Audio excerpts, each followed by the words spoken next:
I really wanted to finish Bruce Wayne's story. We'd done 2 acts of a 3-act story in a sense, and the challenge for me was to really figure out the reason to take another trip to Gotham City and to invite the audience to take that with us.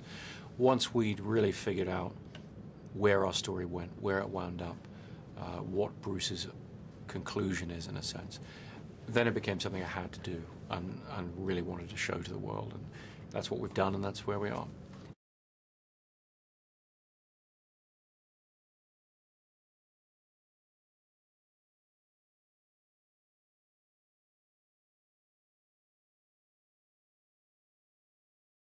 The end of The Dark Knight left the characters in a pretty interesting place.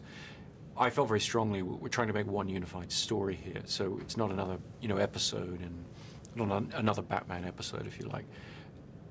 For me, that meant really trying to be true to where the characters were left.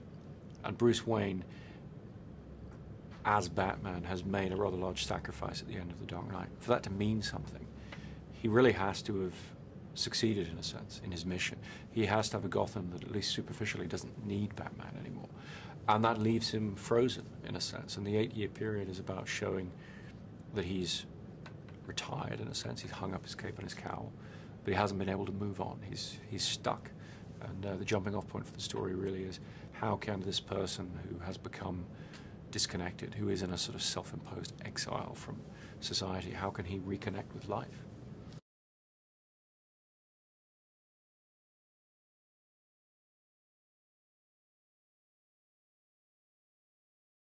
We'd had a great experience shooting in IMAX on The Dark Knight, and we wanted to expand that on The Dark Knight Rises and shoot more of the film that way, and we have. We've shot almost half of the film using those cameras.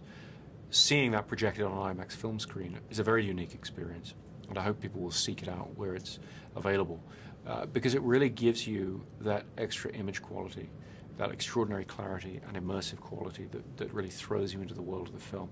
That, for me, is just a great thrill in terms of how you experience a large-scale action film.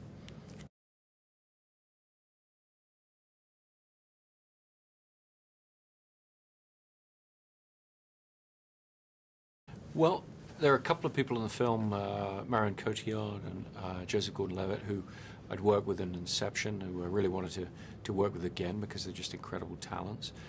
Tom Hardy also I'd worked with in Inception, and he felt to me the obvious choice for somebody who would take on the challenge of portraying this monstrous character who expresses all kinds of evil and malevolent intent, really just through his eyes, because his face is mostly obscured with a mask, his eyes and his voice. And Tom was very much up for the challenge of presenting a face of evil in that way.